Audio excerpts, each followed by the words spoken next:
Drama serial Behroop की 45 episode की बात करते हैं, जहां पर किंजा भाभी एक बार फिर से तैमूर को कायल कर लेती हैं कि फलक और तैमूर के बच्चे को नुकसान पहुंचाने में उसका कोई किरदार नहीं। किंजा कहती है, ऐसे सुनने से पहले मैं मर क्यों न गई। तैमूर उसे फार्मेसी की पर्ची दिखाकर कहता है, फिर ये सब क्या है। पर्ची देखकर किंजा फलक को कहती है, अच्छा ये चाल तुमने चली मेरे साथ, तुम अब ऐसा करोगी, तुम्हें इस घर में लाने वाली मैं हूँ। फलक कहती है, बस कर दें भाभी, अगर ऐसा नहीं तो आप कसम खाएं। जिस पर किंजा तैमूर का एतमाद हासिल करने के लिए अपने मियाँ और बच्चों की झूठी कसम खा लेती है। इसके बाद तैमूर वहाँ से चला जाता है और मजीद कंफ्यूजन का शिकार हो जाता है। आगे चलते हुए दूसरी तरफ आपको बताएं, सुहेल और सोनिया की शादी हो जाती है और सुहेल सोनिया को बताता है कि किंजा ने हमेशा मुझे एहसास कमतरी का शिकार रखा, मैं काम और बिजनेस में अच्छा नहीं था, ये एहसास वो मुझे हमेशा करवाती रही। मैंने दिल से हमेशा काम किया और किंजा और अपने बच्चों का बहुत ख्याल रखा, लेकिन मुझे हमेशा हकारत और शक की निगाह से देखा जाता रहा। अब मैंने कसम खाई कि इस शक को हमेशा के लिए सच करके दिखाऊंगा। ये सुनते ही सोनिया कहती है, इसका मतलब है कि आपने मुझसे शादी सिर्फ किंजा के शक को यकीन बनाने के लिए की। इसी दौरान हम देखते हैं कि किंजा का फोन आता है और वो रोते रोते सारी रोतात जो है वो सुहेल को सुनाती है कि तैमूर इस पर शक कर रहा है कि इसके बच्चों को मैंने मारा है। मैंने अपनी डॉक्टर से अपने बच्चे को जाया करने के लिए दवाई खाई और वो समझ रहे हैं मैंने इनके बच्चे को जाया किया। दूसरी तरफ तैमूर परेशान हाल सब बातों को सोच रहा है कि सच और झूठ आखिर क्या है। अगले सीन में सोनिया पूछती है, क्या हुआ सुहेल। सुहेल उसको सब सच बताता है और सोनिया कहती है, आपको आखिर क्या लगता है कि कौन सच्चा है और कौन झूठा, फलक या फिर किंजा। सुहेल भी ये सारी बातें सुन के परेशान हो जाता है और कहता है कि मैं इतनी पेचीदा बातें नहीं समझ सकता।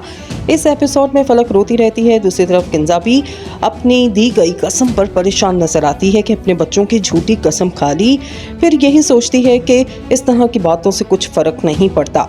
बात करेंगे अगली किस 46 के हवाले से, जहां पर फलक को सोनिया की बात अचानक याद आती है कि किंजा एक नागन है और किस तरह से तुम उससे इतना बेफिक्र हो के इस घर में रह रही थी। फलक अभी ये सब कुछ सोच ही रही होती है कि किंजा वहां पर आके कहती है कि तुमको इस घर में लाने वाली मैं थी। दूसरी तरफ फलक काफ़ी परेशान होती है, वो अल्लाह से दुआ कर रही होती है और फिर भाभी से मुखातिब होकर कहती है कि हम ज़िंदगी में बहुत से गुनाह करते हैं और अगर हमें मोहलत मिल रही होती है तो हमें ख़ास तौर पर अपनी ख़ताओं पर माफ़ी मांगनी चाहिए।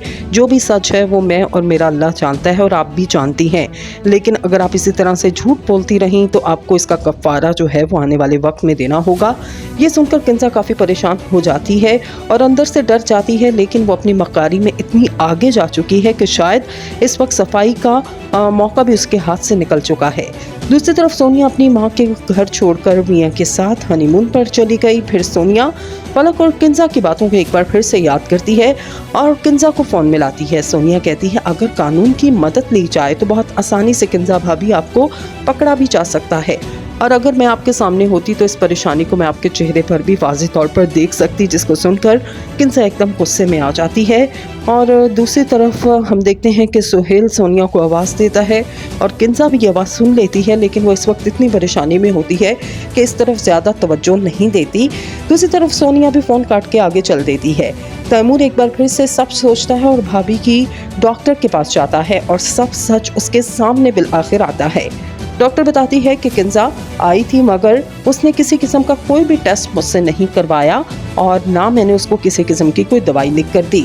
अलबत्ता इसने मेरी असिस्टेंट से दवाई लिखवाई, जो बहुत गैर इखलाकी बात है, और इसके बाद असिस्टेंट को मैंने यहाँ से निकाल दिया।